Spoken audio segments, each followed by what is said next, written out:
चिन्तासन्तानहन्तारो यत्पादाम्बुजरेणवः स्वीयानां तान्निजाचार्यान् प्रणमामि मुहुर्मुहुः। यदनुग्रहतो जन्तुः सर्वदुःखाभिगो भवेत् तमहं सर्वदा वन्दे श्रीमद्वल्लभनन्दनम्। अज्ञानतिमिरान्धस्य ज्ञानाञ्जनशलाकया चक्षुरुन्मीलितं येन तस्मै श्रीगुरवे नमः। नमामि हृदये शेषे लीलाक्षीराब्धिशायिनम् लक्ष्मीसहस्रलीलाभिः सेव्यमानं कलानिधिम्। चतुर्भिश्च त्रिभिस्तथा षड्भिर्विराजते योऽसौ पञ्चधा हृदये। करवारम्।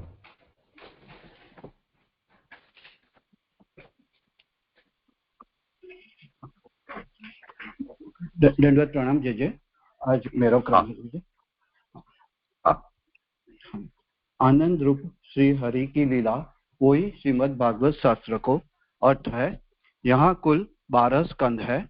प्रथम स्कंद में अधिकार लीला और द्वितीय स्कंद में साधन लीला का वर्णन है। प्रथम स्कंद में अधिकार लीला का 3 तरह से बताया है। प्रथम 3 अध्याय में हीन अधिकारिता, 4 से 6 अध्याय में मध्यम अधिकारी और 7 से 19वें अध्याय में उत्तम अधिकारी का था, जिसमें 13 अध्याय आवे है। वहां में श्रोता परीक्षित जी को अधिकार बताया है। प्रथम स्कंद में परीक्षित जी के प्रश्न के उत्तर में अंग सहित श्रवण का कथन है। वो ज्ञान लीला साधन के निरूपण के लिए 10 अंग होने से द्वितीय स्कंद में 10 अध्याय है। उनमें 3 प्रकरण आवे हैं, तत्वज्ञान, रथ प्रसाद और विमर्श। प्रथम 2 अध्याय में तत्व ज्ञान का निरूपण है। वहां में प्रथम अध्याय में स्थूल स्वरूप का निरूपण और द्वितीय अध्याय में सूक्ष्म स्वरूप का वर्णन है। 3 और 4 अध्याय में हृदय के भीतर जो सहज प्रसन्नता होवे है वो रथ प्रसाद को वर्णन किया है। रथ प्रसाद के रूप में तृतीय अध्याय में श्रोता की श्रद्धा का निरूपण और चतुर्थ अध्याय में वक्ता की श्रद्धा का निरूपण है। द्वितीय स्कंद में 5 से 10 अध्याय में मनन रूप साधनों का निरूपण है। वहां में उत्पत्ति को विचार अध्याय 5 से 7 में और उपपत्ति को विचार अध्याय 8 से 10 में बताया है।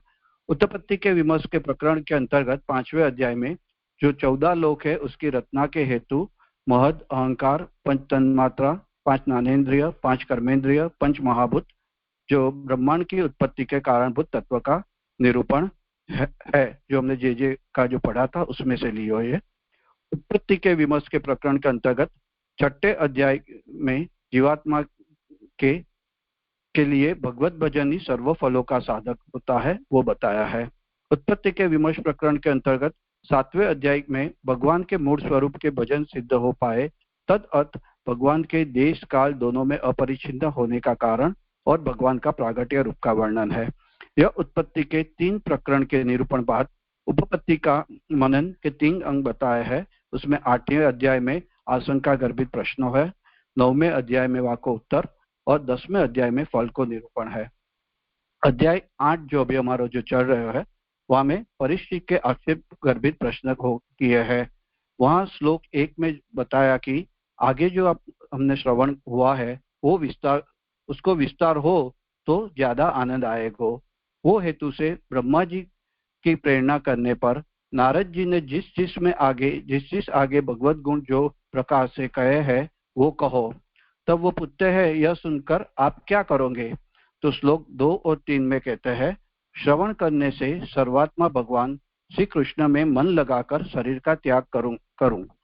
और श्लोक 4 में कहते हैं कि श्रद्धा से नित्य भगवान का श्रवण करते रहने से थोड़े ही समय में भगवान हृदय में प्रवेश करते हैं। अभी आगे श्लोक 5 और 6 जो साथ में है यहाँ पे उसको आभासात भगवान के हृदय में प्रवेश करने पर क्या होता है सो कहते हैं। जो आगे चौथे श्लोक में जो भगवान की हृदय की प्रवेश की बात आई थी, तो भगवान के हृदय के प्रवेश करने पर क्या होता है वो बात यहाँ पे 5वें श्लोक में कहते हैं प्रविष्ट कर्णरंधेन स्वानाम भाव सरोरुहम पुनोति समलम कृष्ण सलिलस्य यथा सरत हुतात्मा पुरुष कृष्ण पादमूलम न मुच्यति मुक्त सर्व परिक्लेश पांतः स्वशरणं यथा। श्लोकार्थ। भगवान श्री कृष्ण अपने भक्तों के हृदय भाव कमल में जब कर्ण छिद्रों के द्वारा प्रवेश कर जाता है, तब फिर जैसे शरद ऋतु जल में मेल को धुल देती है, उसी तरह यह भी भक्त हृदय के सब मेलों को धो देता है। जिसका अंतःकरण इस तरह से निर्मल हो चुका है, वह सब दुखों से छूट जाता है।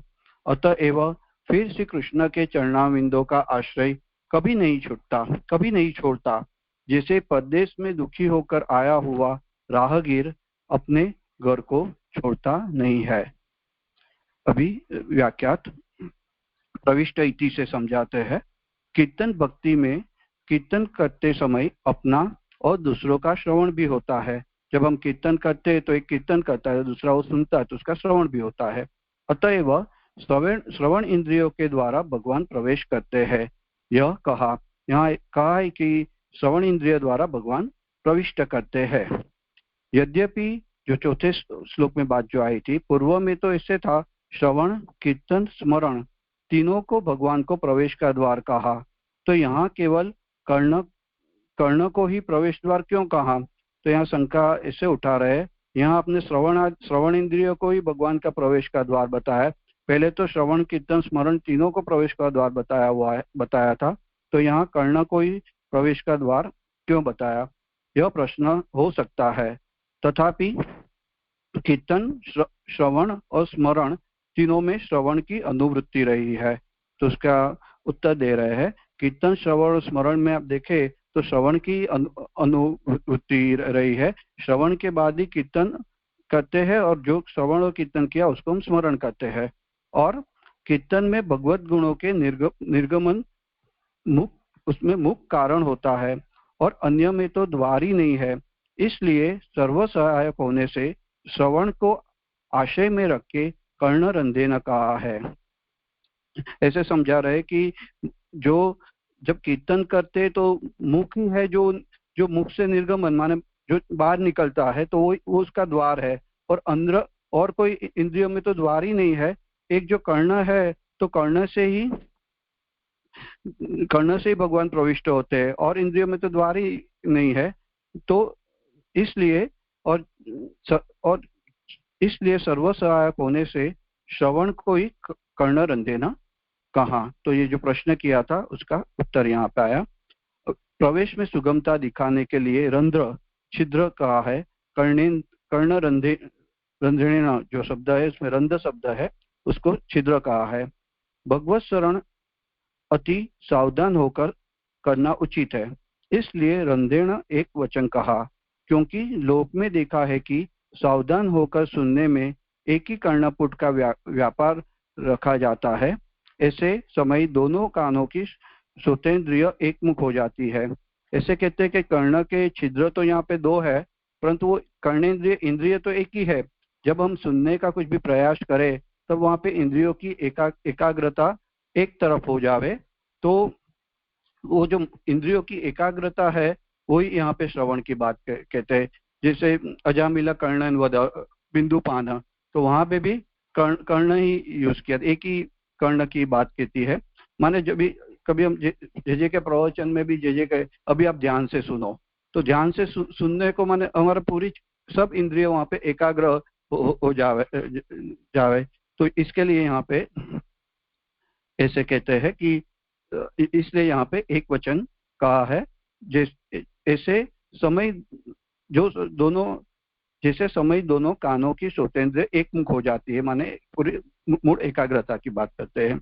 अभी मूड में स्वाना का अर्थ है जिन्होंने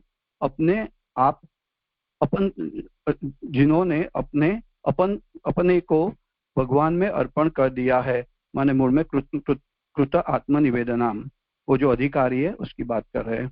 भगवान इनके हृदय मात्र में प्रवेश करते हैं, सो नहीं किंतु हृदय के भाव कमल में भी प्रवेश करते हैं। ऐसा नहीं है कि भगवान उनके हृदय मात्र में ही प्रवेश करते, फिर हृदय के भाव कमल में ही जो मूड में भाव सरोवर है जो शब्द है, जो उसको यहाँ से कहते हैं कि भाव कमल में प्रवेश करते हैं। अभी भाव और सर दो यहाँ पे मोड है, तो पहले भाव शब्द है उसको समझाते हैं। यहाँ कितने ही भाव से प्रति प्रीति अर्थ लेते हैं। कितने भाव शब्द की प्रकृति तो भू धातु से लेते हैं, मैं सत्ता से लेते हैं, इसलिए भाव शब्द का अर्थ केवल धात्व सत्ता ही होना चाहिए।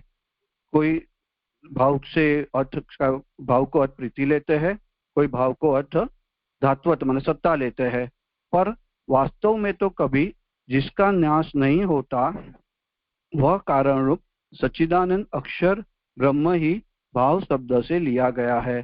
तो यहाँ पे पहले दो जो है वो ठीक नहीं लग रहे हैं। भी वास्तव में कभी जिसका जो अविनाशी है वो अक्षर ब्रह्म जो है वो ही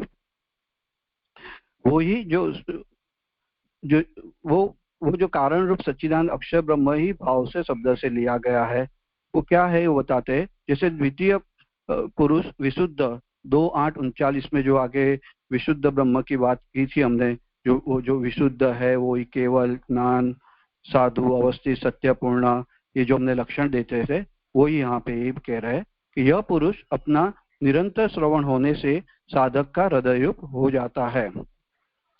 मैंने यहाँ पुरुषोत्तम जी और गुजराती में भी एक बात बताई है कि यहाँ पहले जो है उसको जो भाव के जो एक प्रीति अर्थ कियो है और दूसरो जो सत्ता के अर्थ कियो है कुतो ना आद्रियते, तो ऐसी माने वो क्यों आपको उसको सम्मान क्यों नहीं देते हो और ये आप विशुद्ध अक्षय ब्रह्म की बात क्यों कर रहे हो।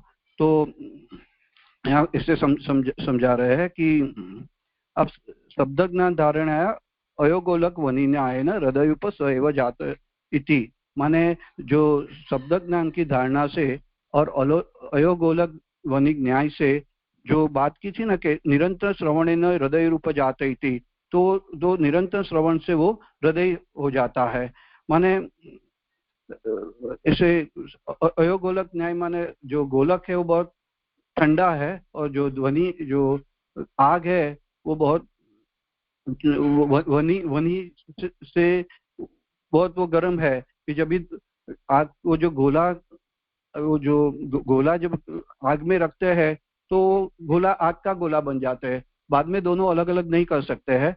तो ऐसे ही जो वही बता रहे हैं कि तो यहाँ पे वो न्याय से ही निरंतर श्रवण न वो हृदय रूप हो जाता है। और आगे कैसे है कि जो प्रेम और सत्ता रूपी जो भाव के जो दो अर्थ बताए हैं वो तो श्रवण के पहले भी थे, जो श्रवण करने के पहले भी वो तो थे ही।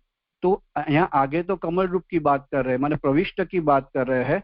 तो जो प्रेम था जो सत्ता था वो तो पहले भी बता दिए है। तो ये वो दो भाव यहाँ पे नहीं लेना चाहिए। और जो कमल रूप की आगे जो बात कर रहे हैं वो तो पहले दो अर्थ करेंगे तो वाको कुछ भी प्रयोजन नहीं रहेगा, इसलिए यहाँ पे उनको सम्मान नहीं दियो है। और जो यहाँ पे मूल उनमें अक्षय ब्रह्म जो विशुद्ध पुरुष है उसको लियो है। माने वो सर कमल की भी बात नहीं बन जाएगी और श्रवण करने के पहले अर्थ और भाव तो होना ही चाहिए, फिर प्रविष्ट के बाद ही ये विशुद्ध ब्रह्म का है। तो इसलिए ये अर्थ ही उनको महाप्रभु जी बता रहे हैं। यह पुरुष भी निरंतर श्रवण होते रहने से साधक का हृदय रूप हो जाता है। हृदय में धूल मिल गया वह द्वितीय पुरुष ही फिर पुनः पुनः श्रवण से पैदा हुए प्रेम से विकास को प्राप्त हो जाए वही सरोवर रूप धारण करता है। जैसे यहाँ ऐसे समझ सकते हैं, जब सिद्धांत मुक्तावली में जो बात कर रहे हैं, जो जब जीव की अभेद बुद्धि भक्त की हो जाए तो उसको भी हृदय जो अक्षरात्मक की हो जाए है और वहाँ ही श्री कृष्ण को साक्षात्कार हुए है। तो वही यहाँ पे जो अक्षर ब्रह्म की जो आगे बात की वो बात सिद्धांत मुक्तावली से हम समझ सकते हैं। अभी एक बात कर रहे हैं, अभी जो निरंतर श्रवण करने से क्या होगा, अभी एक आगे की अवस्था की बात आ रही है। यह पुरुष ही अपना निरंतर श्रवण होते रहने से साधक का हृदय रूप हो जाता है। हृदय में धूल मिल गया, वह द्वितीय पुरुष ही यदि फिर पुनः पुनः श्रवण से पैदा हुए प्रेम से विकास को प्राप्त हो जावे, तब वो सरोरूप रूप धारण करता है।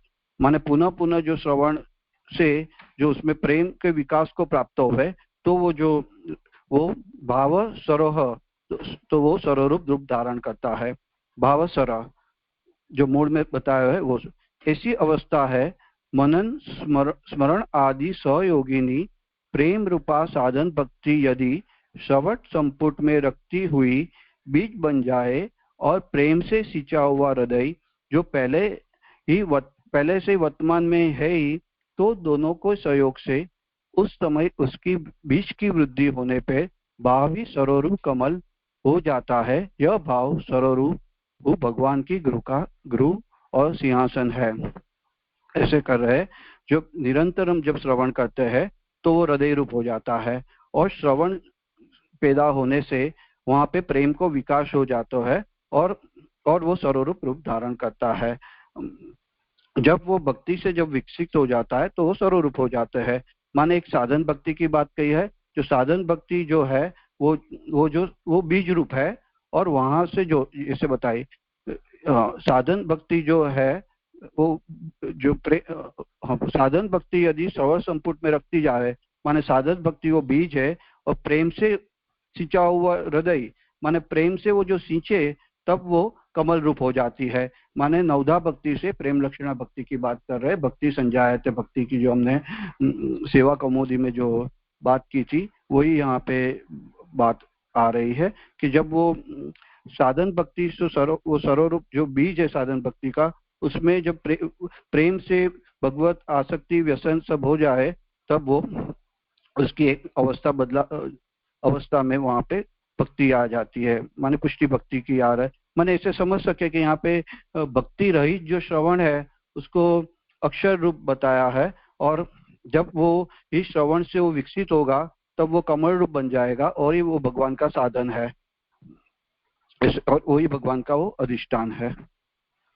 अभी आगे हाँ ऐसे हाँ ये जो भाव है वो सरोवर ही भगवान के गुरु और सिंहासन होता है, जिसमें भगवान विराजते हैं। ऐसे भाव कमल गुरु में किंवा आसन पर भगवान श्री कृष्ण विराजते हैं, और हृदय के समल अन्य पुरुषार्थ की इच्छा को दूर करते हैं। जो मूड में समल की जो बात आई है, धुनोती समल, तो वो धुनोती समल को भी समझाते हैं कि अभी प्रभु जो हृदय गुरु में विराजते हैं, और हृदय के समल माने अन्य पुरुषार्थ को इच्छा को वो दूर करते हैं। समल शब्द से यहाँ अंतराय विघ्न लिए गए हैं। यह विघ्न तामस, राजस और सात्विक 3 तरह के होते हैं, जिसमें पाप रूप तामस और राजस विघ्न तो श्रवण कीर्तन आदि और भगवत प्रवेश मात्र के पहले ही श्रेय हो चुके हैं, तदा भी अभी समल विघ्न रहे हैं। माने ऐसे कह रहे कि जब भगवान श्री कृष्ण की जैसे हम लीला कथा श्रवण हृदय में उतारते आती है, तब जो हृदय में अपने जो काम क्रोध लोभ जैसे समल जो बैठे हैं, उसको वो जो मेल है वो साफ करते हैं। माने समन वो विघ्न रूप है।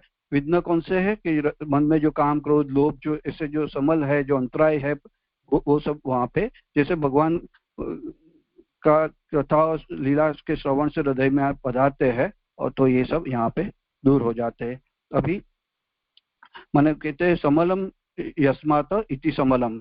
सम माने शांत होना, अल माने समर्थ होना या योग्य होना, माने जिसके द्वारा दोष या पाप को नाश हो जावे वो समल है।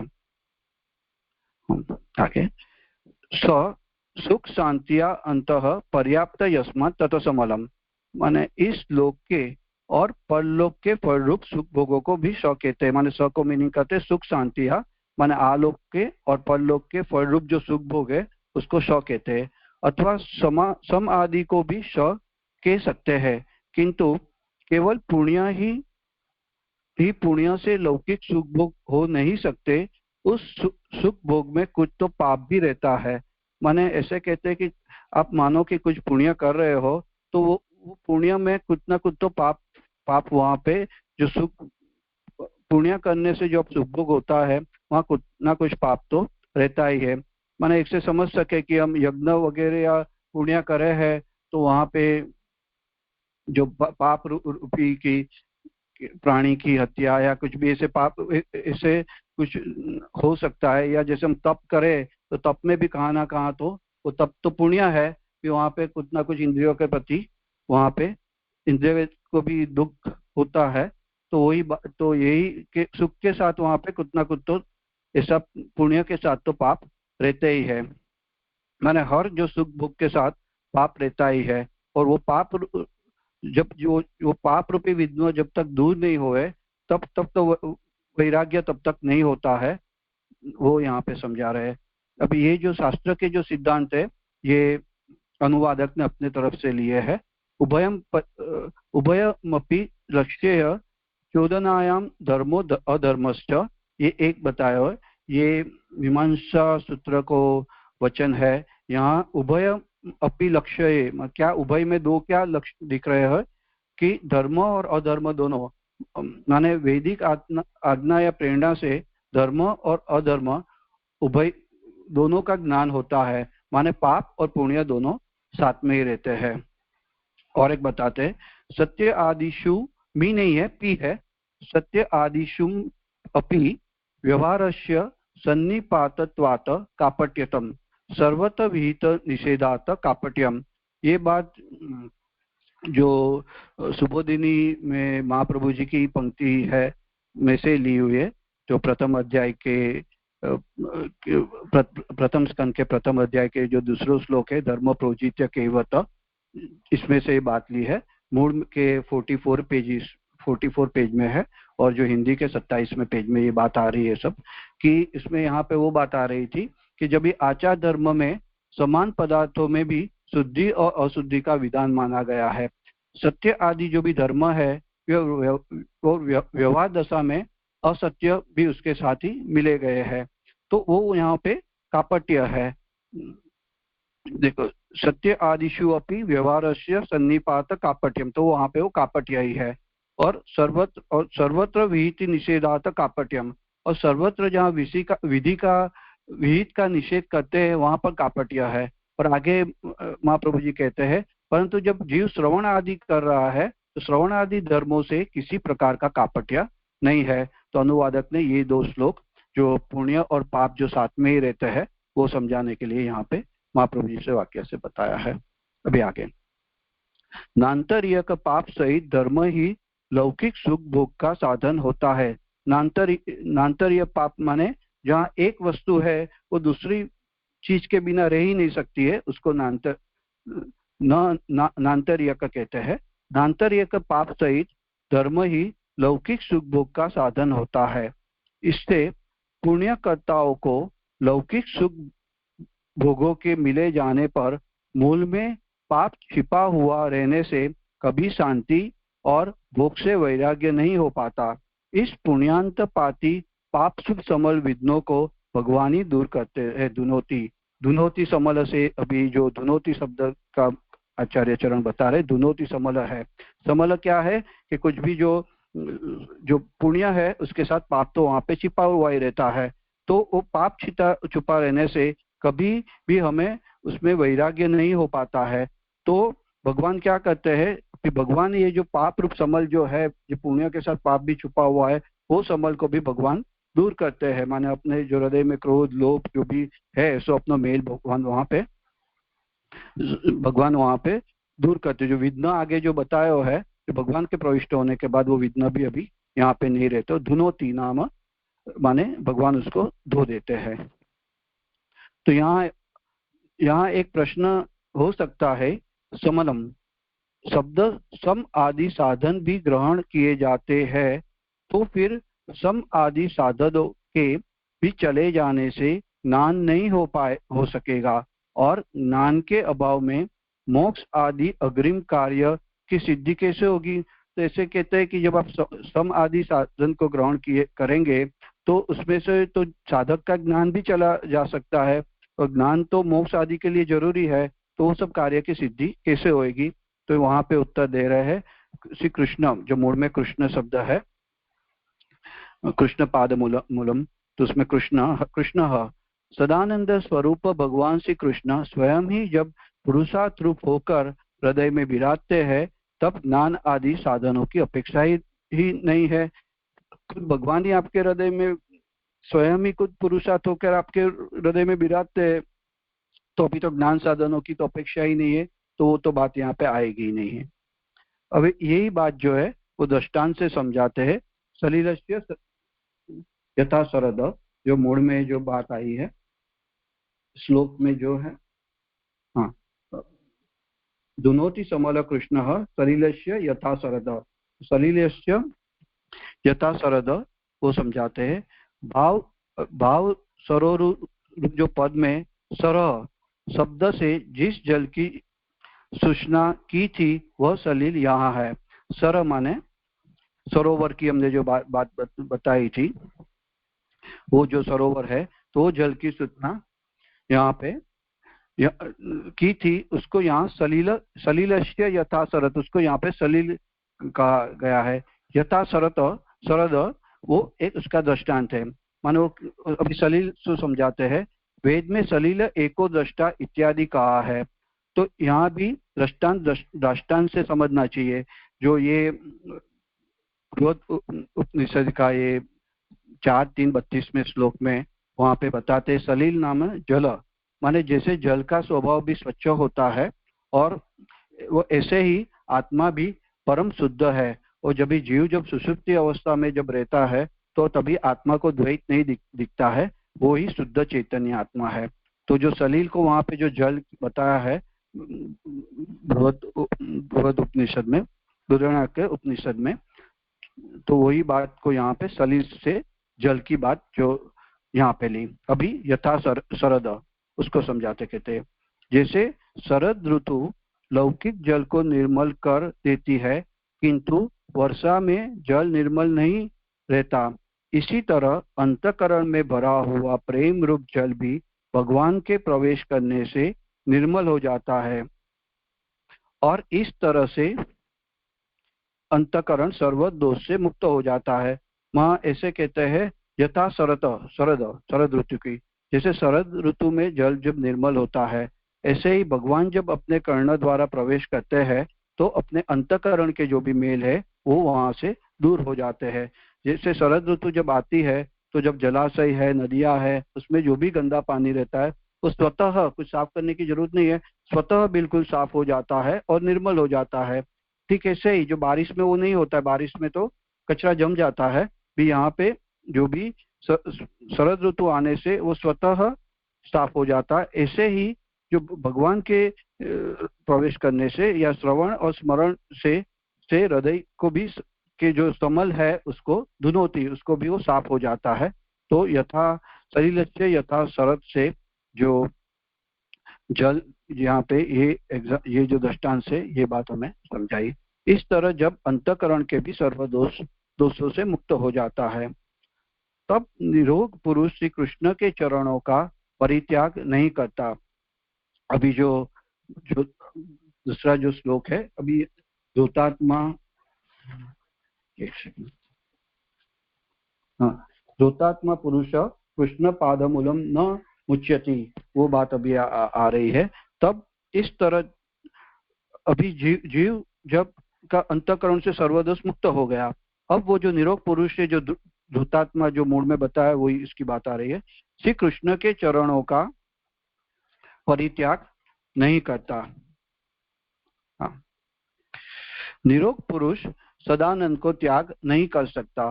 जो पुरुष है वो अभी सदानंद का त्याग नहीं कर सकता।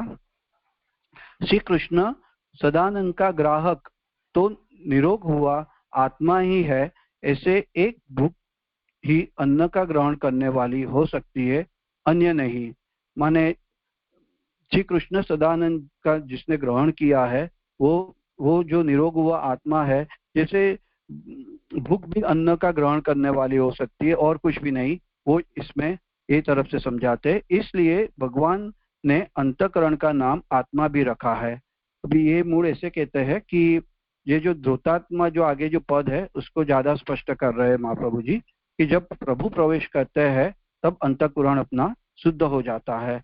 और अंतकरण कभी भी ऐसा नहीं हो सके कि वो संपूर्ण अपना शुद्ध हो जावे, पर परंतु भी जब प्रेम रूप भगवान के भाव रूप के प्रविष्ट होने पे ही वो अंतकरण वहां पे शुद्ध हो जाता है, क्योंकि यहाँ पे भगवान की कृपा बल से अंतकरण का शुद्ध हो जावे। और जो आत्मा भी है, जो शुद्ध आत्मा, वो भी ब्रह्म को ही अंश है। जैसे जब आत्मा पहले शुद्ध रहती है वो, तो वो जो शुद्ध आत्मा है, इसके लिए यहाँ पे अंतकरण से आत्मा को बताया है। शुद्ध बद्ध जो अवस्था है आत्मा की, वही बात से कह रहे हैं। और वो जब भगवान को ग्रहण करते हैं तो अंतकरण वो शुद्ध आत्मा रूप है। तो यहाँ धोतात्मा से, आत्मा शब्द से ये बात आई कि ये यहाँ पे, हाँ, इसलिए भगवान के अंतकरण का नाम आत्मा रखा है। माने वो ऐसे कहते हैं कि जब अंतकरण का में सर्वदोष का विनाश हो जावे, तब कुछ भी जो पुरुष है वो तभी किसी भगवान का चरण कमल को कभी चटता नहीं है, क्योंकि अभी निरोगी जो पुरुष वो सदानंद का त्याग कभी नहीं करता। जब भूख अन्न को चटती नहीं है, भूख लगे तो हम अन्न को नहीं चटते, ऐसे ही वो पुरुष है वो सदानंद को छोड़ता नहीं है। वो भूख से एग्जाम्पल से हमें समझाया। हम इसी से यद्यपि यह अंतकरण एक श्री कृष्ण का ही ग्राहक है, तथापि अनेक दोष घुस जाने से बाह्य पदार्थों का ग्रहण करता है। जैसे चक्षु, माने जनरली ऐसा ही होता है कि अनेक चक्षु से हम सब बाह्य पदार्थों का हम ग्रहण करते हैं, किंतु निर्दोष हुआ अंतकरण मन तो भक्ति मार्ग अनुसारी पदार्थों का ही ग्रहण करता है। चक्षु जो है वो तो सब बाह्य पदार्थों का ग्रहण करता है, अनेक दोषों भी उससे घुस जाते। यहाँ पे किंतु कर से बता रहे हैं कि जो अभी जिसका अंतकरण मन जो अंतकरण जो निर्दोष हुआ है, वो तो भक्ति मार्ग अनुसारी जो पदार्थ है, भक्ति मार्ग में जो आगे बढ़ सके वो जो पदार्थ है उसको ही ग्रहण करता है। अतएव केवल कृष्ण न कहकर कृष्ण पादम मूलम कहा है। मूल में कृष्ण पाद मूलम जो बात आई है उसको महाप्रभु जी समझा रहे हैं। इस पद से भगवान का महत्व और भक्त का दैन्य बोधित होता है। यह अनुवादक ने अपने तरफ से लिखा है। मूल शब्द से सूचना है कि विश्व का सब ही विलास भगवत चरण मूलक है। विश्व में जो भी है वो सबका विलास जो है वो भगवत चरण मूलक ही है। अभी आगे, तब यह जीव व्यापिक वैकुंठ अक्षर रूप भगवत चरणाविन में उसके रसामृत से तृप्त हुआ सुख से रहता है, वह तात्पर्य निकलता है। आगे की बात जो आई उसका तात्पर्य ऐसा बताया कि अभी ये जो जीव है वो भगवत चरणाविन में ही रस अमृत से तृप्त हुआ, वहां ही सुख से रहता है, वो तात्पर्य बता। वहां से लौट आने की तो शंका भी नहीं कर जाती। एक बार जो सदानंद उसके चरण में आए तो वहां से लौट नहीं आता, क्योंकि यह जीव पहले से ही सब परिक्लेशों से छूट जाता है। परिक्लेश क्या है? अविद्या, कर्म, वासना आदि को क्लेश कहते हैं। अभी आगे बताते हैं। वेद में लिखा है कि यह जीव प्रतिदिन ब्रह्मलोक जाता है, किंतु अविद्या, वासना आदि क्लेशों के कारण से फिर पीछे लौट आता है। सो संभावना यहाँ नहीं है। यहाँ वेद की पंक्ति से आचार्य चरण बताते हैं कि जब जो हमारा जो अंतकरण का जो अध्यास है वो सब अध्यासों में सब इतना प्रबल होता है कि वो छूटना भी बहुत कठिन होता है। और उसमें अविद्या कुछ प्रबल होने से वो मुक्ति के द्वार तक भी पहुंच के सब लोग वहां पे वापिस आते हैं। क्योंकि तो भी यहाँ पे भी ये जो जीव है जहाँ जो प्रविष्ट हुए वहां पे भगवान प्रविष्ट हुए हैं, तो यहाँ पे वो संभावना भी नहीं है। अतएव परिक्लेश, अभी मूल में एक शब्द है मुक्त सर्व परिक्लेश वसात, ये मूल जो श्लोक में है उसको एक एक महाप्रभु जी समझा रहे हैं उसमें। हाँ हाँ, अतः वह परिक्लेश में परि शब्द दिया हुआ है, माने कुछ भी क्लेश इसको नहीं लगते हैं। सर्व, अभी सर्व शब्द है, सर्व शब्द से अपनी इच्छित वस्तु को प्राप्ति कही है। परि शब्द पहले क्लेश को समझाया, जो विद्या अविद्या विद्या वासना आदि क्लेशों को समझाया। परि शब्द से अभी क्लेश की संभावना को भी निवारण करते हैं, तो परिक्लेश आया। मुक्त सर्व, अभी सर्व शब्द, सर्व शब्द से अपनी इच्छित वस्तु की प्राप्ति कही है। यहाँ इच्छित वस्तु और आगे मूल में ऐसे ही बताए, और नान्तरीय क्लेश की भी निवारिता, दो बात है, अनुवादक ने एक ही बात बताई है भी, सर्व शब्द से इच्छित वस्तु की, और जो नान्तरीय जो आगे जो क्लेश बताया कि पाप पुण्य के साथ पाप रहता ही है, वो टाइप का भी जो क्लेश है वहाँ को भी निवारण करते हैं। सर्व परिकलेश को हो गए अभी, माने मुक्त सर्व परिकलेश। हाँ ये हो, हाँ हाँ। शुद्ध भगवत मार्ग को दिखाने के लिए यहाँ पे पांथ शब्द यहाँ किया गया है।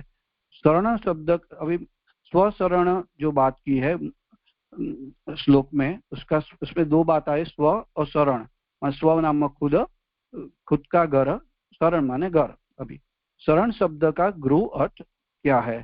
स्वशरण में जो स्व शब्द का अर्थ अपना है, जैसे अपना घर होने से पराधीनता का क्लेश नहीं होता, और श्री कृष्ण की अधीनता में तो क्लेश की शंका ही है, यह दृष्टांति स्पष्ट है।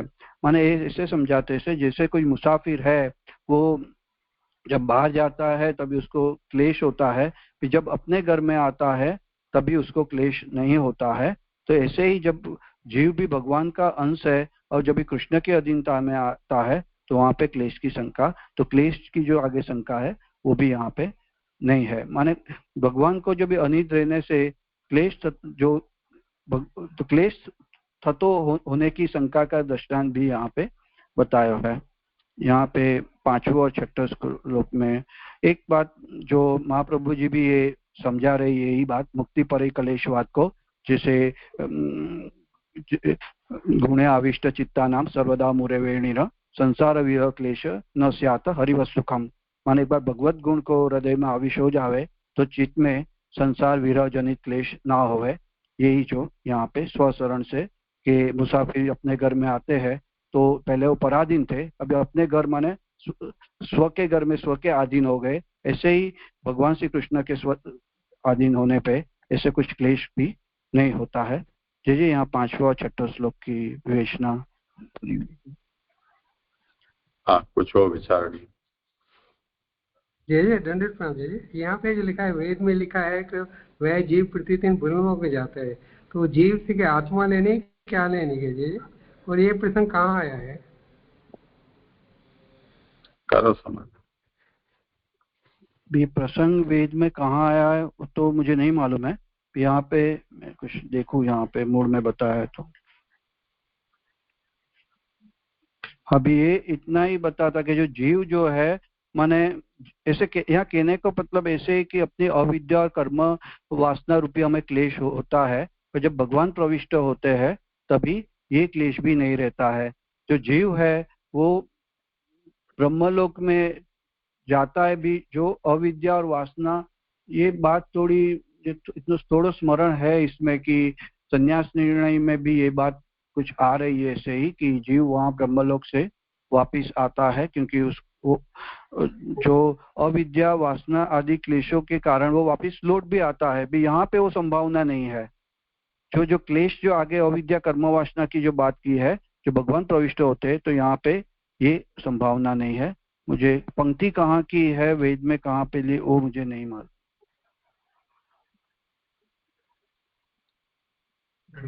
ये जो विषय है ये मांडुक्य उपनिषद में है, जहाँ जागृत स्वप्न सुषुप्ति और तुरीय ये जो अवस्था का वर्णन है,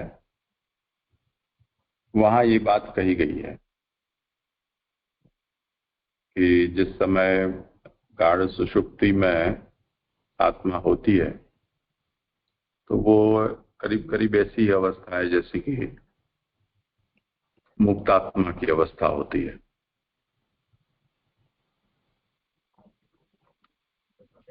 तो उस समय वो ब्रह्मलोक में जाता है,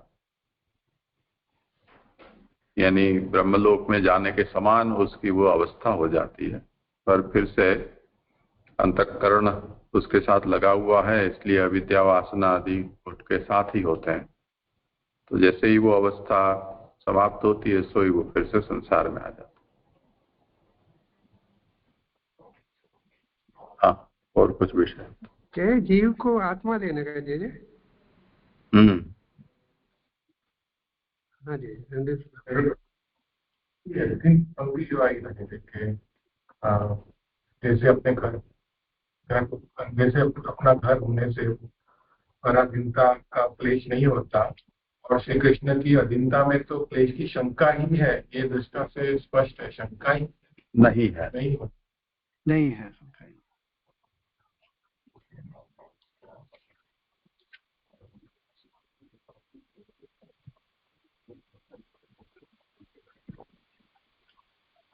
किधर करे करने का है? कौन सी पंक्ति है ये लास्ट के बाद पता है ना?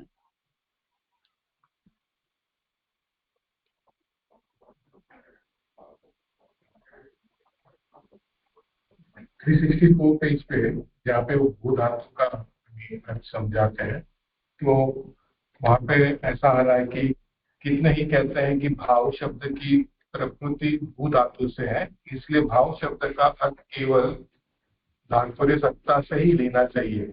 यानी ये शंका को कैंसिल करके फिर महाप्रभु जी पर समझाते हैं कि पर वास्तव में तो यानी कभी जिसका नाश नहीं होता वह कारण रूप सच्चिदानंद अक्षर ब्रह्म ही भाव शब्द से लिया गया है। तो वो शंका है कि लेना चाहिए, लेकिन महाप्रभु जी समझाते कि वो उदाहरण नहीं, लेकिन जो अक्षर ब्रह्म है उसी को लेना चाहिए। ये स्पष्ट हो, मतांतर है वो।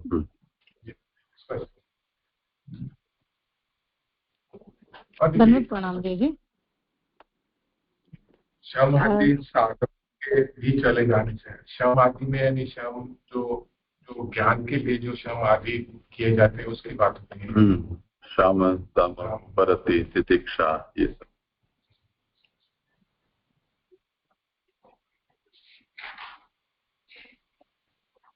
हाँ, दंडवत प्रणाम जी। ये जो एक 364 पेज पे जो लास्ट पैराग्राफ है ना, तो उसमें जो ये बता रहे हैं कि फर्स्ट मतलब ये लास्ट पैराग्राफ है, उसकी फर्स्ट लाइन है कि स्वानाम का अर्थ है जिन्होंने अपने अपन पे को भगवान को अर्पण कर दिया है वे। फिर भगवान उनके हृदय मात्र में प्रवेश करते हैं सो नहीं, किंतु हृदय के भाव कमल में प्रवेश करते हैं। तो ये जो स्वानाम है वो मतलब कौन से जीव के लिए बता रहे हैं कि जिन्होंने अपना सब कुछ भगवान को समर्पण कर दिया, तो वो शरणागत जीव की बात कर रहे हैं। अगर ऐसा है तो उनके हृदय मात्र में अगर भगवान प्रवेश करते हैं तो भाव कमल और हृदय में एग्जैक्टली क्या डिफरेंस है? क्योंकि जब भाव कमल को अक्षर रूप बताया गया है तो वो अक्षर रूप जो स्थान है उसमें क्या श्री कृष्ण का आविर्भाव होता है, वैसा कहना चाह रहे हैं एग्जैक्टली कि वो हृदय मात्र और भाव कमल में जो प्रवेश है वो उसको दोनों को कैसे डिस्टिंग्विश किया जाए? ये उसके एक्सटेंशन में ही एक प्रश्न है कि ये जो भाव कमल की बात कही, मतलब तो आगे हमने जो उत्थानिका में द्वितीय पुरुष में जो स्वरूप देखा, मतलब उसमें आध्यात्मिक अंतर्यामी पुरुष और उसके दो भेद अंतर्यामी पुरुष और प्रकृति भरता जीव पुरुष। तो ये भाव रूप जो अक्षर ब्रह्म का, तो मतलब ये भगवान का श्रवण करने से भाव रूप अक्षर रूप होगा, और फिर जैसे आपने सेवा कौमुदी का उदाहरण दिया कि उसमें जब वृद्धि होगी मतलब तब जाके अपने को शुद्ध पुष्टि या प्रभु उसमें विराजमान होंगे। तो अक्षर रूप भगवान के विराजने के लायक भाव रूप जो है वो होंगे, ये प्रोसेस है मतलब उसके एक्सटेंशन में ही।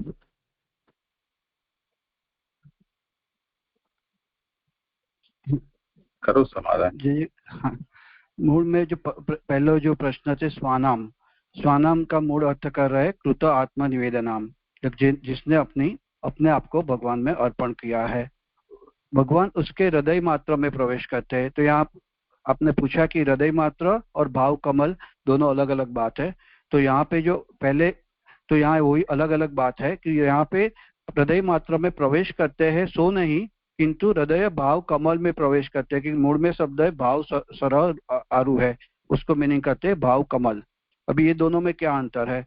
जो रशेष भाई के ने जो बात की वही मुझे अंतर लग रहा है कि जो पहले जो हृदय मात्र में प्रवेश करते हैं वो तो सच्चिदानंद अक्षर ब्रह्म है, जो भाव शब्द से शब्द है। अभी बाकी रहा सरह, तो वही भाव जब भी सरोरूप हो जाता है वो भाव ही सरोरूप कमल रूप कब बन जाता है कि जहाँ पे उसमें प्रेम को विकास हो जाता है।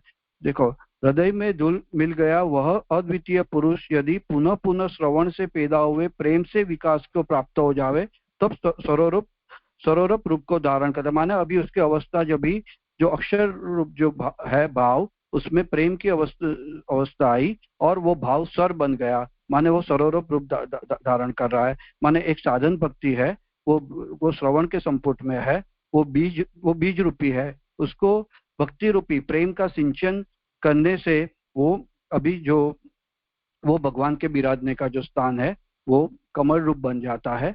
वो जो भाव है वो ही भगवान के गुरु और का सिंहासन होता है। कि मूल में सब जो बात की है वो हृदय की नहीं की है, भाव सरोरूह है। भाव सरह माने भाव माने अक्षर ब्रह्म, और सरो माने वही जो सरोरूप रूप की जो प्रेम का उसको सिंचन होना है, भक्ति संजायते भक्ति। मुझे वो बात यहाँ पे दो अलग अलग स्टेजेस अवस्था लग रही है। माने प्रेम व्यसन आसक्ति से वो जो जीव की वृद्धि होती है भक्ति की अवस्था की, वो यहाँ पे मुझे लग रहा है ये बात।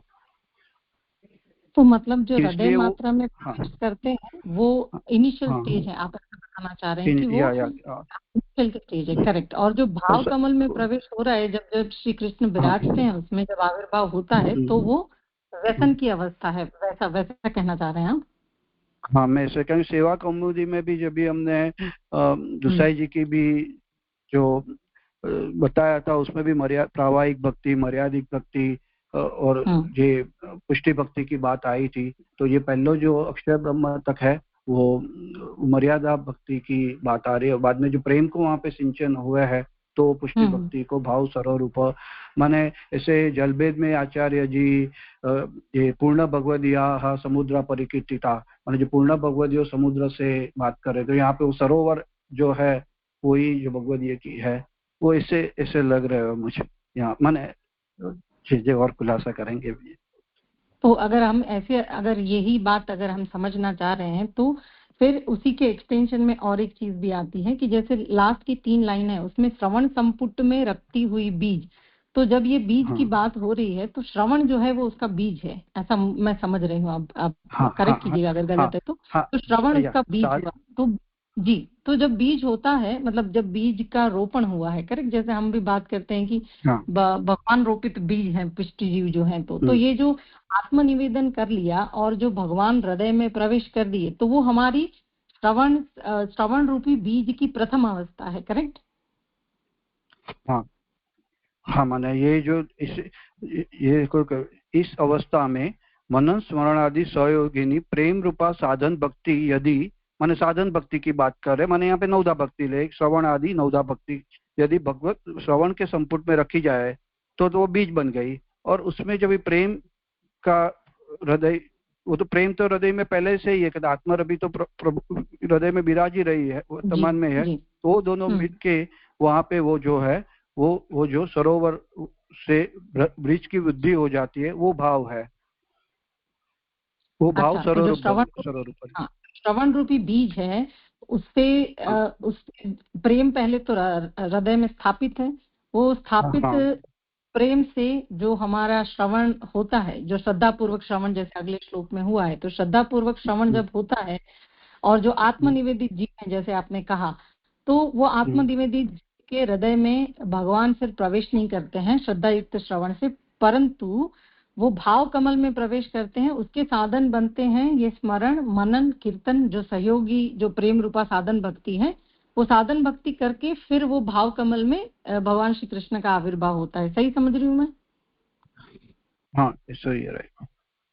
जैसे भक्ति संजायते भक्ति जो बात है गीता जी में जो बात आ रही है वही यहाँ पे।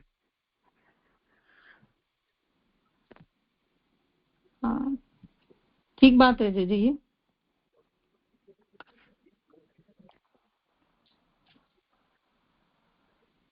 एकदम से प्रश्न समझ में नहीं आया तो समाधान भी नहीं समझ में आया, इसलिए क्या आप पूछना चाह रहे हो? मैं ये पूछना चाह रही हूँ जी कि जो हृदय मात्र में प्रवेश करते हैं भगवान और जो भाव कमल में जो आविर्भाव होता है उसमें बेसिकली एग्जैक्टली क्या डिफरेंस था? तो जैसे जो व्यसन अवस्था है वो भाव कमल में जो प्रवेश कर रहे हैं प्रभु, आविर्भाव हो रहा है, वो व्यसन अवस्था है, करेक्ट है? नहीं, देख लो, उसको समझ लो क्या कहना चाह रहे हैं।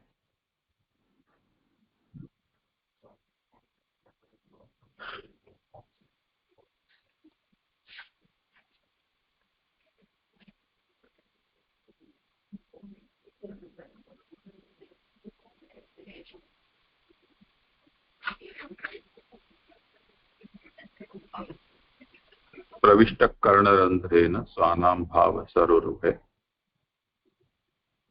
धुनोति शमलम कृष्णः सलिलस्य यथा शरत्।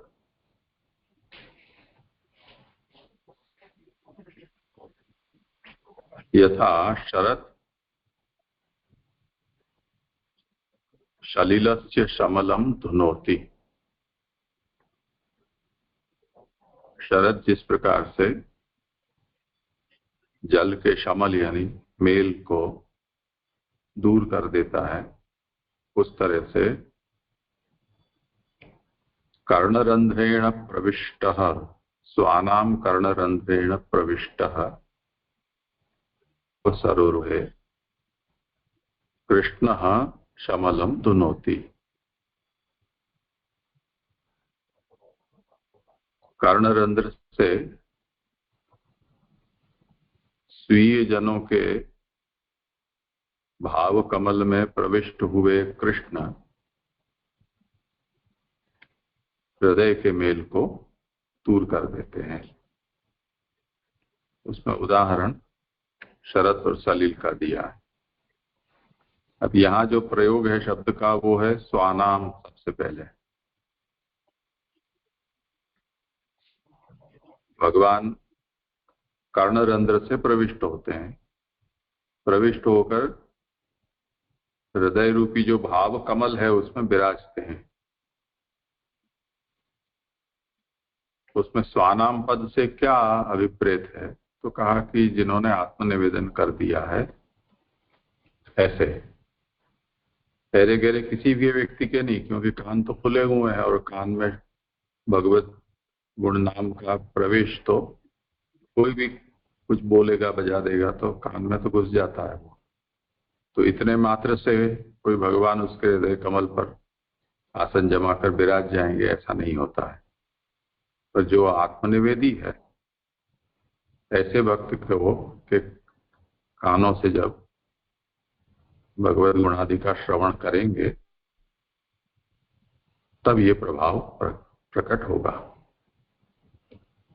अब कहते हैं कि प्रविष्ट यानी प्रवेश हुए भगवान, तो न केवलम हृदय मात्र प्रविशति किंतु भाव सरोरुहे।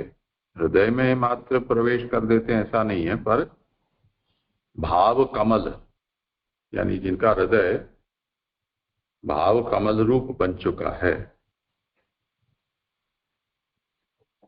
ऐसे के हृदय में प्रभु विराजते हैं। अब उसे यहाँ समझाते हैं कि भाव सरोरुह का मतलब क्या है। सरोरुह मतलब कमल, भाव कमल ऐसा। तो एक अर्थ तो ये है कि भाव नाम है देवादि रतिर देवादि विषया भाव इत्यभिधीयते, ऐसा भाव शब्द की व्युत्पत्ति बता दी है। यानी देवादि के विषय में हमारा जो प्रेम है उसको भाव कहा जाता है। तो रति है वो भाव है। और धातु सामान्यार्थ सत्ता रूपो भगवान इत्यपरे। कुछ लोग इसका अर्थ ऐसा करते हैं कि भू धातु जो है रूट वो सत्तावाची है, यानी टू बी, होना, एग्जिस्टेंस। तो ये जो सतरूप भगवान है वो यहाँ भाव रूप से कहा जा रहा है, भाव शब्द से। और महाप्रभु इस दोनों अर्थों को अस्वीकार करते हैं, कहते हैं कि कारण रूपस्तु अविनाशी भाव। यहाँ तो वो जो द्वितीय अक्षराख्य पुरुष है जो सर्व कारण कारण रूप है, और जो अक्षर है यानी अविनाशी है, ऐसा भाव, यानी सिद्धांत मुक्तावली में जैसे ही कहा कि जो जगत आदि भौतिक त्रिगुणात्मक जगत में जो रहता है और जगत को त्रिगुणात्मक देखता है, वो तो भौतिक ही जगत में रह रहा है, उसके लिए जगत है वो भगवान का भौतिक ही रूप है, यानी भाटा पत्थर है और क्या है। और जो अक्षर रूप जानता है जगत को, जो उसका आध्यात्मिक रूप है, तब तो फिर वो भगवान का निवास स्थान बन जाता है, तद्धाम परमम मम। तो जिसने अक्षर को, जगत को सच्चिदानंद स्वरूप जाना है, अक्षरात्मक जाना है, तो वो सच्चिदानंदात्मकता जगत की है, वो तो भगवान के धाम तुल्य हो गई। वो जगत के अंदर वो स्वयं है तो उसमें भी सच्चिदानंदात्मकता है, तो उसका हृदय भी सच्चिदानंद स्वरूप होगा। तो वो स्वस्मिन ज्ञानी प्रपश्यति, इस न्याय से वो अक्षर का जो धामी पुरुष है परब्रह्म, उसको वो अपने अंतःकरण में, अपनी आत्मा में दर्शन करता है। तो अब जो आत्मनिवेदी है और वो जो भगवान के इस तरह से गुणों का श्रवण कर रहा है, तो अब उसका हृदय कमल भी, हृदय कमल है वो भी अक्षरात्मक हो गया है। तो अक्षरात्मक हो गया होने से कर्ण के द्वारा जो भगवान भीतर प्रविष्ट हुए हैं उनको तैयार बना बनाया अपना धाम भक्त के हृदय के रूप में प्राप्त हो जा रहा है। तो यहाँ भाव सरोरुह ऐसा कहकर उस अक्षरात्मक भक्त के हृदय कमल की बात की जा रही है। और स निरंतर श्रवणेन हृदय रूपो जाता है, भगवान का निरंतर श्रवण करते रहने से वो हृदय रूप हुआ है। और सचेत पुनः भक्त्या विकासम प्राप्त सरोवर रूपो भवति, वही भक्ति से विकास को प्राप्त होकर सरोवर रूप हो जाता है। तो अभी जो साधन रूपा जो भक्ति है और श्रवण संपुटिता यदि तस्मिन बीजताम आपद्यते, जो श्रवण यानी कान, संपुट यानी उसका दो हाथ मिलाकर हम जो बनाते हैं अंजलि जैसा, तो कान के पुट में जब वो बीज रूप से आकर रहता है और हृदय में प्रेम पूर्ण है, तो उससे वो बीज सिंचित हो जाता है। तो बीज की वृद्धि श्रवणादि से होने पर वो बीज कमल रूप हो जाता है, और वो ही भगवान का आसन है, वो ही भगवान का घर है। तो उसे यहाँ कहा है भाव सर्वरूप।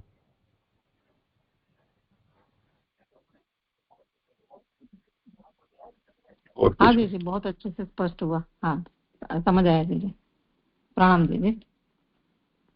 हाँ जी धन्यवाद। तो जैसे जो भगवान का नाम है वो बीज रूप हो जाता है और वो फिर कमल रूप होता है, इस तरह से श्रवण सब।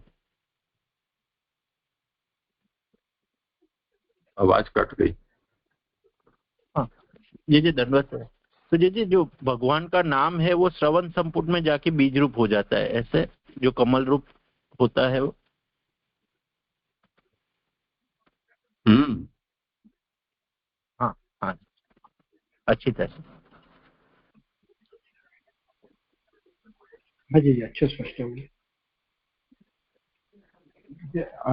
आगे किसका? जी जी जी जी, जो यहाँ द्वितीय पुरुष कहा तो हमको ये अंतर्यामी मतलब अक्षर ब्रह्म ही जो द्वितीय पुरुष में लेना है ना। यहाँ जो द्वितीय पुरुष लिखा है यह कारण रूप है। हाँ, अक्षर अक्षर ब्रह्म, अंतर्यामी थोड़ी। अच्छा, अक्षर ब्रह्म। अच्छा, जैसे आपने सिद्धांत मुक्तावली का समझा तो वो भक्त जैसे भक्त मानेगा, इसलिए भक्त का वो हृदय ही अक्षर रूप रहेगा। मतलब जो नहीं मानता उसमें तो ये प्रोसेस ही नहीं होगी, इसलिए ऐसे का। हाँ हाँ हाँ, स्पष्ट। जी आगे लूं, आगे मेरा ये चाहिए। हाँ करो। अभी 7वें श्लोक का आभासार्थ। इस तरह से राजा ने अपने लिए भगवान में मन लगाने का उपाय पूछ लिया। अब जिसके विषय में कुछ संदेह है उस साधारण विषयों में प्रश्न करता है, जिससे सब तरह की असंभावना विपरीत भावना भी जाती रहे। माने जो मूल प्रश्न था कि मन भगवान में कैसे लगाने का उपाय तो पूछ लिया, कि वही विषय में कुछ और भी प्रश्न हुए जैसे उसमें से कुछ, तो वो भी यहाँ पे प्रश्न करते हैं, जिससे कुछ भी असंभावना भगवान के नाम गुण वगैरह में असंभावना है, विपरीत भावना भी यहाँ पे कुछ भी न रहे। यद धातु मतः श्लोक से अध्याय समाप्ति पर्यंत इस संबंध में ही पहले प्रकरणों में 3 पदार्थों का निरूपण कर चुके हैं। भगवान का स्थूल और सूक्ष्म दोनों रूप और फल लेने के लिए जीव का स्वरूप। 3 पदार्थ का निरूपण किया। एक में भगवान का स्थूल और सूक्ष्म दोनों रूप और फल लेने के लिए जीव का स्वरूप, मान भगवान के 2 रूप और जीव का स्वरूप, वो 3 जो पदार्थों का आगे निरूपण हुआ। इसमें यत् धातु मतः प्रश्न जीव के विषय में ही है। भगवान के सूक्ष्म रूप विषय में तो संदेह रहित पदार्थों का खूब निरूपण कर दिया, और फिर इससे विशेष तो भगवान का सूक्ष्म रूप जीव बुद्धि के अगोचर है, अतः शंका या प्रश्न उदय ही नहीं होता है। जो स्थूल और सूक्ष्म स्वरूप में जो भगवान का स्थूल स्वरूप है उसको तो आगे अच्छी तरह उसको निरूपण हो गया, और जीव की एक लिमिटेशन है कि जीव की बुद्धि में और विशेष तो भगवान का सूक्ष्म स्वरूप को समझना अगोचर है, तो वहां पे ये सूक्ष्म स्वरूप की तो यहाँ पे बात नहीं है। अब रहा स्थूल रूप ब्रह्मांड, स्थूल सूक्ष्म और जीव का स्वरूप, 3 बातें तो इनकी यथार्थता जाननी है। इस मूल जानने के लिए अनेक प्रश्न किए गए हैं, इसलिए समेटकर 2 प्रश्न हुए, एक जीव विषयक और एक ब्रह्मांड विषयक, और जिसके उत्तर में भी 2 अध्याय है, 9 और 10। अतः राजा पहले जीव विषयक संदेह यहाँ पूछता है। तो अभी आगे इसमें जो ब्रह्मांड में है वहां पे के 2 प्रश्न यहाँ पे बताया है, एक तो जीव विषयक और एक ब्रह्मांड विषयक। तो ये यहाँ पे जो 7वें श्लोक में है वो जीव विषयक जो संदेह है वो यहाँ पे पूछते हैं। यद धातुतम अतः ब्रह्म देह आरंभस्य धातुभिः यदचया हेतुना वा भवन्तो जानते यथा। श्लोकार्थ। हे सुखदेव जी, यह जीव वास्तव में रस रक्त आदि धातुओं से रहित है, तो फिर यह धातुमय इससे देह का आरंभ कैसे कब से हुआ? क्या अपने आप या भगवद इच्छा से, किंवा इस अन्य कारण से? आप जो कुछ जिस तरह से जानते हो वह कहिए। ये पूरा श्लोक प्रश्न के रूप में ही है, तो अभी इसकी व्याख्या आ रही है। सबसे पहले जीव के देह को तैयार करने वाला धातु रस रक्त आदि नहीं मिलते। कोई भी युक्ति यह सिद्ध नहीं कर सकती है कि सबसे पहली सृष्टि में इसके देह के संपादक धातुओं के साथ इसका संबंध किस तरह और क्यों हुआ। माने जब जीव को जब भी तो कोई भी ऐसी भी कोई युक्ति नहीं मिलती है कि जब जीव के साथ ये जो भी देह के संपादक धातु है उसका संबंध किस तरह और क्यों हुआ। वास्तव में जीव तो धातु संबंध रहित ही है, हमें दिखती है धातु संबंध सहित, वास्तव में तो वो धातु संबंध रहित है। यह तो वेद शास्त्रों के प्रमाणों से सिद्ध हो गया। जीवात्मा एक शुद्ध जीवात्मा है, चैतन्य रूप भगवत का अंश है, तो प्रमाण से सिद्ध हुआ।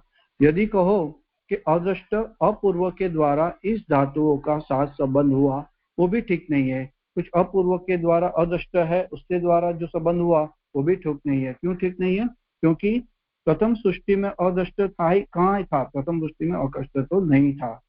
जिनके मत में अदृष्ट द्वारा धातु संबंध मानते हैं, उनके यहाँ कर्म की अदृष्ट से उत्पत्ति मानते हैं और कर्म देह से किए जाते हैं। ऐसी अवस्था में अदृष्ट के द्वारा धातुओं का संबंध बन सकता है, यहाँ तो वो असंभव है। कोई ऐसे मानते हैं कि जो पूरी सृष्टि, पूरी जीवात्मा, पूरा जो है वो नदी के प्रवाह के तरह से वो कर्म से ही अदृष्ट की उत्पत्ति है और कर्म ही से ही आगे बढ़ती रहती है। जैसे प्रवाह जैसे चलते रहे से ये कर्म चलते रहे हैं। तो ऐसी अवस्था में अदृष्ट द्वारा धातुओं का संबंध बन सकता है कि यहाँ पे वो संभव नहीं है, असंभव ही है। क्योंकि पहली सृष्टि में जब धातुओं का संबंध ही नहीं है, तब देह कैसा, कर्मकरण कैसा और उससे पैदा वाला अदृष्ट कहाँ? इसलिए अदृष्ट द्वारा इन धातुओं का संबंध हुआ, यह पक्ष तो नहीं बनता। माने ये पक्ष भी नहीं बनता। पहले तो निकाल कर रहे कि अदृष्ट द्वारा भी धातुओं का संबंध हुआ, ये भी बात यहाँ पे ठीक नहीं है। क्यों ठीक नहीं है? क्योंकि यदि कहो कि अदृष्ट अनादि है इसलिए धातु संबंध हो सकता है, तो कहना पड़ेगा कि वेद, गीता, ब्रह्मसूत्र, पुराण, श्रीमद आदि सब ये भगवत शास्त्र इस मत में विरोध है। जो ऐसे कहे कि अदृष्ट अनादि ही है, अनादि है माने मालूम ही नहीं है कि जगत की कहाँ से, जो ब्रह्मांड की उत्पत्ति कहाँ से हुई। जैसे जो जैन आदि धर्म ऐसे मानते हैं कि अदृष्ट अनादि है, तो इसलिए धातु संबंध हो सकता है। यह कहो कि अपने वेद, गीता, ब्रह्मसूत्र आदि के मत में तो ये विरोध आता है। सब शास्त्रों में शुद्ध चेतन को स्वतंत्र पदार्थ माना, शुद्ध शास्त्रों में जीवात्मा है, शुद्ध चेतन है, उसको स्वतंत्र पदार्थ ही माना है और ब्रह्मांश माना है, ब्रह्म का अंश माना है। असंगो अयम पुरुष आदि वेद वाक्यों में से पुरुष के जीव असंग अर्थात देहादि संबंधों से सर्वथा रहित बताया है। माने वेद वाक्यों में पुरुष जो जीव है और जो उसका देह आदि, जो रक्त आदि जो आगे बात की है, उससे वो उसको सर्व रहित माना गया। अन्य भगवत शास्त्र वेद अनुसारी है, अतः वे भी उसे असंग धातुमय संबंध रहित माने हैं। इसमें संदेह नहीं है, इसमें कोई संदेह नहीं है कि वो उसके साथ संबंध है, उसको असंगी है। यदि कहो कि अभी दूसरा जो यद्वचया हेतु ना हुआ वो समझाते कहते हैं, यदि कहो कि भगवान की इच्छा से या इसका देहादि के साथ संबंध हुआ है, तो इस पक्ष में कई दोष आते हैं। अभी दोष बनाते कि भगवान के यद्वचया से जो आते हैं उसमें ये दोष है, जीव अपना हित सदा नहीं करता, प्रत्युत अपना हित कर लेता है। यह क्यों? भगवान ही जब इसका देहादि के साथ संबंध करते हैं तो वे तो सर्वज्ञ है और पाप द्वेष आदि दोष रहित है, अतः वह इसका सर्वदा हित के साथ संबंध रहना चाहिए, अहित के साथ नहीं। तो होता नहीं है, इसलिए मालूम होता है भगवत इच्छा से धातु संबंध नहीं हुआ। माने ऐसे कहते हैं कि जीव तो हमेशा अपना हित नहीं करता है, अहित भी करता है।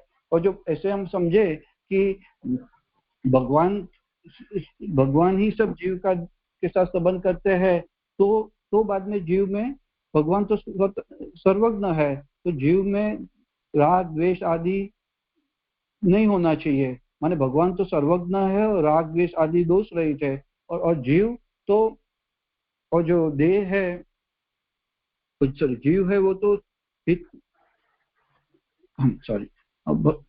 जो भगवान ही जब देहादि का संबंध करते हैं तो सर्वज्ञ, रास देश आदि दोष रहित है और उसका सर्वदा हित से ही संबंध होना चाहिए, अहित के साथ नहीं। भी ऐसा हमें नहीं दिखता है। जो जीव है अपना हित भी देखता है और उसमें अहित को साथ में भी दिख रहा है। तो इसलिए यहाँ पे इसका भी निवारण करते हैं कि भगवत इच्छा से भी ये धातु संबंध नहीं है। इसलिए किसी भी उपाय से धातु संबंध होना सिद्ध नहीं हुआ। तब इस विषय में प्रश्न करना, तो ये प्रश्न तो ठीक लग रहा है, धातु का संबंध तो कोई वहां से सिद्ध नहीं हो रहा है। ब्रह्मन, जो मूल में ब्रह्मन है, यह संबोधित करता इसलिए करता है कि ये हे सुख, इस प्रश्न के मूल कारण संदेह को काटने का सामर्थ्य आप में ही है। समझाने का सामर्थ्य ब्रह्मन शब्द से कह रहे हैं कि हे सुख, ये जो संदेह है उसको आप ही यहाँ पे सुलझा सकते हो। अभी प्रश्न का सारांश समझाते हैं। प्रश्न का सारांश यह है कि इस जीव में देह का पहले प्रारंभ अकस्मात हुआ कि वह भगवत इच्छा से हुआ, क्योंकि मूल में यदृच्छया शब्दों के दोनों अर्थ, माने ये प्रश्न का सारांश समझाते हैं। जो जीव है, जीव के देह का पहले प्रारंभ अकस्मात हुआ, माने यदृच्छा हुआ या भगवत इच्छा से हुआ। अभी जो यदृच्छया है वो शब्दों के दोनों अर्थ समझाते हैं। अकस्मात पक्ष में 5 प्रश्न समाये हुए हैं। कारण बिना हुआ क्या, अपने स्वरूप से हुआ, स्वभाव से हुआ, झूठ मूठ का ही संबंध है क्या, या भगवत इच्छा यदृच्छया है। तो यदृच्छया जो अकस्मात की बात हुई है उसमें समझाते हैं कि ये जो संबंध है उसका कुछ कारण के बिना हुआ है, पहला। अपने स्वरूप से ही हुआ है क्या, दूसरा। स्वभाव से हुआ है, तीसरा। ये झूठ मूठ का ही संबंध ये दिख रहा है हमें, चौथा। तो भगवत इच्छा भी एक यदृच्छया है। और तो यदृच्छया से हुआ क्या, इस प्रश्न में 5 प्रश्न समाये हुए हैं। अब मूल में यदृच्छया हेतुना वा, हेतुना भी हेतु भी है यहाँ पे, हेतु माने कारण। इसका कारण अर्थ भी होता है। यह कारण अनादि अविद्या होता है, अर्थात छठा। जीव का देह के साथ संबंध क्या अनादि विद्या के कारण हुआ। यदृच्छया के 5 जो अर्थ बताए और हेतु का एक जो अर्थ बताया कि जीव का देह के साथ संबंध क्या अनादि विद्या से होता है। इस तरह सब मिलाकर प्रश्न के कारण संदेह 6 कोटियां होती है। ये प्रश्न हुआ का मूल जो है वो 6 कोटि से ये प्रश्न उन्हें हो रहा है। तो अब इनका निर्णय आप करेंगे। वास्तविक कारणों में तो अनेक प्रतिवादियों के अनेक विरोध खड़े होते हैं, इसलिए मेरा मत यही है कि आप ऐसा जानते हो, इस प्रकार मेरा संदेह दूर करो। जो ये प्रश्न उनको जो हो रहा है वो उसका जो संदेह है ब्रह्मन से कह रहे हैं कि आप ही उसका प्रश्न है, वो मेरा यहाँ पे संदेह दूर करो। यहाँ जो 7वां श्लोक जो प्रश्नार्थ है तो प्रश्न के रूप में ही है, वो यहाँ संपूर्ण हुआ। इसमें करेक्शन है, ये अनादि विद्या की जगह अविद्या पढ़ो। एक जगह तो सही लिखा है, दूसरी जगह अविद्या का विद्या कर लिया है। यह कारण अनादि अविद्या होता है। और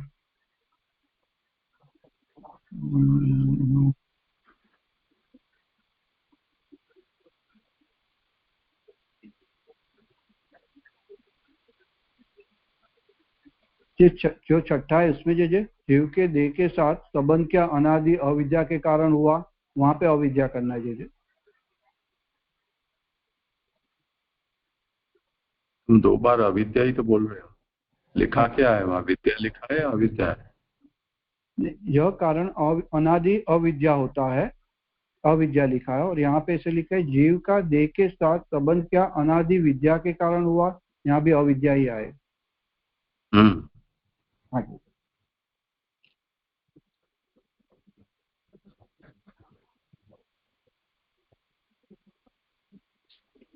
ठीक है, यहाँ विराम रखते हैं।